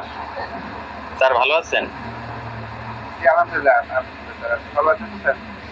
জি স্যার, আলহামদুলিল্লাহ ভালো আছি। অনেকদিন পর আপনার সাথে কথা বললাম। ছোট একটা প্রশ্ন করবো স্যার, বেশি বড় না স্যার, যেটা আমি একেবারে নতুন আজকে। যে ডেবিট, আসলে আমরা ডেবিট করতে যাব কেন? আমাদের ডেবিট করার প্রয়োজন নাই তো। হোমিওপ্যাথি নিয়ে আমরা কারোর সাথে ডেবিট করতে যাব না। যখন অ্যালোপ্যাথির একজন ডাক্তার, প্রফেসর বা বড় লেভেলের যারা আছে, রোগীদেরকে বলে দেয় যে আমাদের কাছে আনবেন না, আমাদের কাছে কোনো ট্রিটমেন্ট নাই, হয় অপারেশন করুন, নাহলে আজীবন এভাবে আপনাকে ক্যারি করে যেতে হবে। ওই রোগীটা যখন হোমিওপ্যাথিতে এসে ভালো হয়ে যায় এবং আবার ওই ডাক্তারকে যায় বলে যে আমি ভালো হয়ে গেছি হোমিওপ্যাথি ডাক্তারের কাছে ট্রিটমেন্ট করার পরে 6 মাস, 7 মাস বা 3 মাস, 1 বছর, তাহলে কেন আমরা যে ওনাদের সাথে ডেবিট করার জন্য? এটা আমাকে বড় করার জন্য আমি বলতেছি না, যে এরকম প্র্যাকটিক্যাল জিনিসগুলো আমরা সাফার করতেছি, যেখানে স্পষ্টভাবে বলে দিচ্ছে ডাক্তাররা 2 বছর 3 বছর চিকিৎসা করার পরে তাতে মেজর কেস, আমাদের কাছে আর আইসেন না, আমরা পারবো না। ওইসব রোগীরা আবার বলতেছে দেখেন ভাই, আমাকে তো এখান থেকে রেফার করে দিচ্ছে, ওনারা বলছে আর সম্ভব না, আমাকে আজীবন ক্যারি করতে হবে। একজন 30-35 বছর একটা যুবক, সে বলে, তাকে যদি বলা হয় যে আজীবন আপনাকে বসে থাকতে হবে, আপনি কোনো কাজ করতে পারবেন, আপনার পায়ের সমস্যার জন্য শক্ত মাটিতে পাড়া দিতে পারবেন না, নরম মাটিতে হাঁটতে হবে। 30-35 বছর একটা যুবক, সে বিদেশ থেকে আসছে, সে দেশে আসার পরে ট্রিটমেন্ট করার জন্য আসছে, কিন্তু সে অ্যালোপ্যাথিতে অনেক টাকা ব্যয় করে ফেললো। অনেক রোগী আছে এরকম, অনেক আমার। ওই রোগীটা যখন 3 থেকে 6 মাস, 1 বছরের ভিতরে সে ভালো হয়ে যায়, আবার ওই ডাক্তারকে যা বলতেছে যে আমি এই ট্রিটমেন্ট করে, হোমিওপ্যাথি ট্রিটমেন্ট করে ভালো হয়ে গেছি। স্যার আমি একটু ইন্টারাপ্ট করি। আচ্ছা, এটা ডিবেটের কোনো মানে বিতর্কর কোনো বিষয় না। বিষয়টা হলো যে হোমিওপ্যাথিকে যে ছোট করা হয়, ইগনোর করে, সেই ক্ষেত্রে প্রতিবাদী হতে হবে। আপনার অবস্থান থেকে আপনি আমি আরেকটু কথা বলি, আমরা কি হোমিওপ্যাথির ভিতরে আছি? আমাদের কি ইগনোর করবে? কারা ইগনোর করে? যখন আমরা হোমিওপ্যাথির ভিতরে থাকি না। একটা চেম্বারের দিকে তাকালে বোঝা যাচ্ছে এটা কি হোমিওপ্যাথি দোকান, না ইউনানি, না আয়ুর্বেদিক দোকান, না আপনার প্যাটার্নের দোকান। এটা তো আমাদের দোষ। আমরা তো হোমিওপ্যাথির মধ্যে নাই, আমরা তো কোম্পানির কাছে বিক্রি হয়ে গেছি। কোম্পানি বড় বড় সেমিনার করতেছে ঢাকার মধ্যে বছরে 2-3টা করে, কোনো কোম্পানির নাম নেব না আমি। তারা আমাদেরকে গিফট দিচ্ছে, বিভিন্ন ধরনের জিনিস দিচ্ছে, সাথে সাথে তাদের প্যাটার্ন ওষুধের লিস্টগুলো আমাকে ধরিয়ে দিচ্ছে। ওইটা দেখে আমি চিকিৎসা করছি, ওইটা থেকে আমি কোনো রোগীকে কিউর করতে পারবো, ভালো করতে পারবো? এটা কি পসিবল? আমি তো প্রায় সময় অনেক জায়গায় বলি, এখানে আমি নতুন এই কথাগুলো বলছি, এই কথাগুলো বলেছি আমি যে আমাদের আসলে ঠিক আছে, আপনার সাথে আমার মনের একদম মিলে গেছে। এই কথাগুলো যখন আমি বলতে যাব তখন আমার ডাক্তাররা আমাকে অ্যাভয়েড করবে, আমাকে পছন্দ করবে না।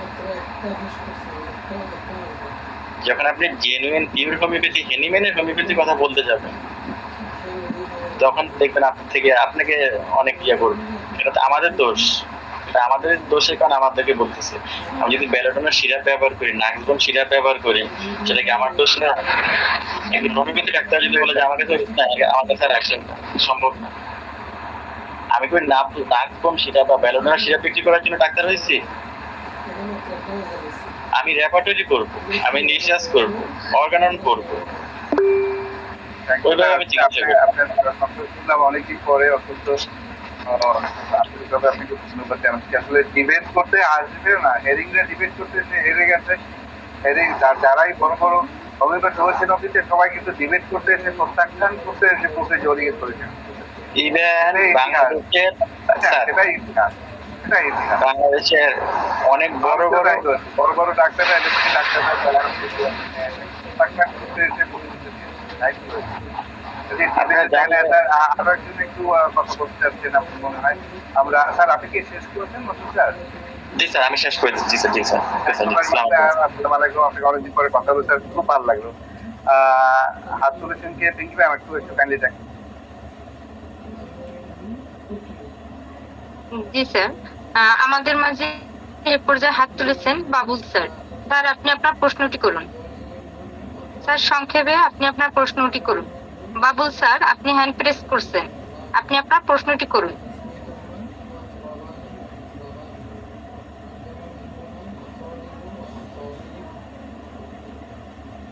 না, মনে হয় অটো প্রেস হয়ে গেছে, উনি কথা বলছেন না। ডক্টর বাবলু, আপনি কি শুনতে পাচ্ছেন আমাদেরকে?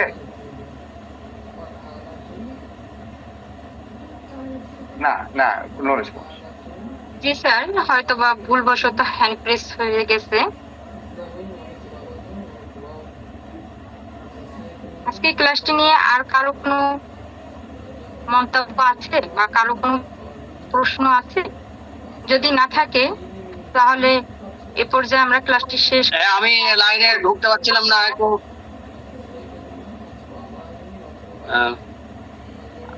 শুনতে পাচ্ছেন? বাবলু স্যার, আপনি কি আপনার, জি স্যার, আপনি আপনার প্রশ্নটি সংক্ষেপে করুন। শুনতে পাচ্ছেন? শুনতে পাওয়া যাচ্ছে? হ্যাঁ, শুনতে পাচ্ছি। জি স্যার, শোনা যায়। হ্যাঁ, আমরা যে কোনো জিনিস নিয়ে ডিবেট করার আমাদের কিছু নেই, কোনো মানে প্যাথির সাথে আমাদের কোনো শত্রুতা নেই। আমার মনে হয় যে কোনো প্যাথি এসেছে, হোমিওপ্যাথি বলুন, আয়ুর্বেদিক বলুন, বা অ্যালোপ্যাথিক বলুন, ইউনানি বলুন, বা ঝাড় যা কিছু এসেছে, আমার মনে হয় এই মানুষের কল্যাণের জন্য এসেছে। একটা সময়ে মানুষ যখন তারা বিপদে পড়েছে, তখন সেখান থেকে উদ্ধার হওয়ার জন্য আমার মনে হয় এইসব জিনিসের আবিষ্কার। তো স্যার প্রথমে যখন আলোচনার সঙ্গে বললেন যে আজকে যে প্রতিটা দেশে যে পুঁজিবাদ সাম্রাজ্যবাদ যেটা দখল করে নিয়েছে, ফলে আজকে হোমিওপ্যাথিতে এই যে সাম্রাজ্যবাদ পুঁজিবাদ, এখান থেকে কোনো পয়সা ইনকাম করতে পারবে না, টাকা ইনকাম করতে পারবে না, ডলার ইনকাম করতে পারবে না। এখানে একটা সুযোগ আছে এলাকার, ফলে এইখানে মানুষের কল্যাণের জন্য আসার পরেও সেইখানে ডলার কামানোর জন্য আমাদের যে হোমিওপ্যাথি, তার বিরোধিতা করা এবং মানুষের কাছ থেকে যে লুণ্ঠন করা, হ্যাঁ, একটা প্যাথির বিরুদ্ধে আর একটা প্যাথির যে যুদ্ধ লাগিয়ে দেওয়া, মানুষের মধ্যে এর তৈরি করা। এখন বিশ্বজুড়ে আমার মনে হয় দুটো জিনিসের সবচেয়ে ভালো ব্যবসা হচ্ছে, এখন হচ্ছে স্বাস্থ্য আর একটা যে শিক্ষা। যে শিক্ষার মধ্যে যে মানুষের মানবতা চর্চা হতো, আজকে সেখানে হচ্ছে না। মানুষের মূল্যবোধটা আজকে হারিয়ে গিয়েছে, ফলে আমাদের কি বাংলাদেশ কি ভারত, আমার মনে হয় প্রতিটা দেশে আমাদের একই সমস্যা। আর আজকে হোমিওপ্যাথ মানুষের সত্যি কল্যাণের জন্য এসেছে ঠিকই, কিন্তু আমরা কল্যাণে ব্যবহার করতে পারছি না, কারণ আমাদের মূল্যবোধ নেই। মূল্যবোধ যদি থাকে তাহলে আমরা হ্যানিমেলে সেই কথা ভুলে যেতে পারি না। হ্যাঁ, যে যারা যেসব মানুষ হোমিওপ্যাথি চিকিৎসা করতে আসে, আমরা তাদেরকে হোমিওপ্যাথি চিকিৎসা না দিই, আমরা অ্যালোপ্যাথি দিই, তার সঙ্গে আমরা আরো জড়িবুটি দিয়ে দিই, আয়ুর্বেদিক দিয়ে দিই, ইউনানি দিয়ে দিই, সেটা রোগীর অজান্তেই দিই। যদি ডাক্তারের কাছে যাবে, ইউনানির দরকার হলে ইউনানি ডাক্তারের কাছে যাবে, আয়ুর্বেদিক হলে আয়ুর্বেদিক ডাক্তারের কাছে যাবে। তাহলে আমার কাছে কেন আসবে সে আয়ুর্বেদিক চিকিৎসা করার জন্য? আমার কাছে তো আসবে হোমিওপ্যাথি চিকিৎসা করার জন্য। কিন্তু রোগীর অজান্তে আমরা এই সব কাজগুলা করে থাকি। ফলে এই যে মানুষের যে মূল্যবোধ, সেই মূল্যবোধকে নষ্ট করে দিয়েছে আমাদের রাষ্ট্রীয় ব্যবস্থা। সমস্ত রাষ্ট্রীয় ব্যবস্থার এর জন্য দায়ী, পুঁজিবাদ সাম্রাজ্য দায়ী। তার জন্য প্রথমে আলোচনা করেছি। ফলে আমাদের মূল্যবোধ নষ্ট হয়ে গিয়েছে বলেই যারা ডিএমএ পাস করে তারা ডিগ্রি নিয়ে বসে আছে, কিন্তু তার অজান্তে হোমিওপ্যাথির মধ্যে অ্যালোপ্যাথি মিশিয়ে দিয়ে তাদেরকে খাওয়ানো হচ্ছে। আবার দেখুন, যেখানে আমরা সিঙ্গেল মেডিসিনের কথা ভাবি, যে একটা মেডিসিন আমরা রোগ সারাতে পারি, কিন্তু ডাক্তাররা করছে কি 4টে 5টা 10টা 15টা 16টা পর্যন্ত হোমিওপ্যাথির মেডিসিন তারা ব্যবহার করে তারা রোগ সারানোর চেষ্টা করছে। রোগ তো সারছেই না, সেই রোগ চাপা পড়ে যাচ্ছে, মানুষ আরো মৃত্যুর দিকে চলে যাচ্ছে। ফলে আমাদের হোমিওপ্যাথি এই যে দুর্নাম, এই দুর্নাম গুলা হচ্ছে। তো এই দুর্নাম আমরা কি দিয়ে ঢাকবো?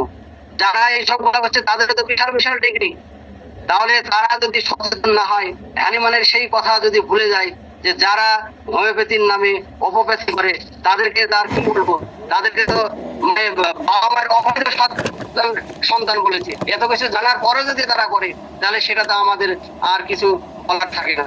স্যার, এই কথাই বলছি, টাইম শেষ।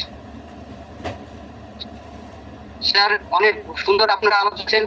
যদি আমরা মানবতার কল্যাণে যদি হোমিওপ্যাথিকে সঠিকভাবে তুলে ধরতে পারি, তাহলে মানবতা রক্ষা হবে, মানুষের কল্যাণে ব্যবহার হবে, আবার হোমিওপ্যাথিকেও মানুষ সম্মান করবে। এই বলে আমার বক্তব্য আমি সংক্ষিপ্ত করি। Thank you very much sir. অসংখ্য ধন্যবাদ স্যার। জি স্যার। স্যার, অসংখ্য ধন্যবাদ আপনাকে। অনেক মূল্যবান আলোচনা আজকে। আমরা ইনশাল্লাহ আজকে ক্লাসটি থেকে অনেক কিছু শিখতে পেরেছি, আর ভবিষ্যতেও আপনার গুরুত্বপূর্ণ আলোচনা আমরা পাবো এই আশা রাখি। আপনার সুস্থতা ও দীর্ঘায়ু কামনা করছি। উপস্থিতি সকলকে সালাম। আবার আমাদের পরবর্তী ক্লাসে থাকার জন্য অনুরোধ রইল। শুভরাত্রি। আসসালামু আলাইকুম। ওয়ালাইকুম আসসালাম রহমতুল্লাহ। 50 পৃষ্ঠা করে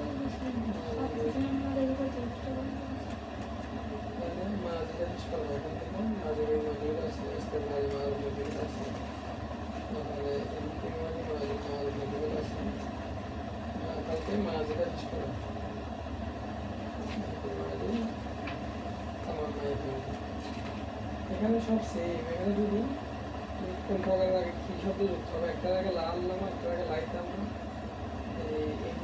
এইগুলো খেয়াল করা হয়ে যাচ্ছে। বা তো সব সেম সিগা মাঝি সব সহ সিগা সহ অর্থ সহ শেষ করতে হবে। তুমি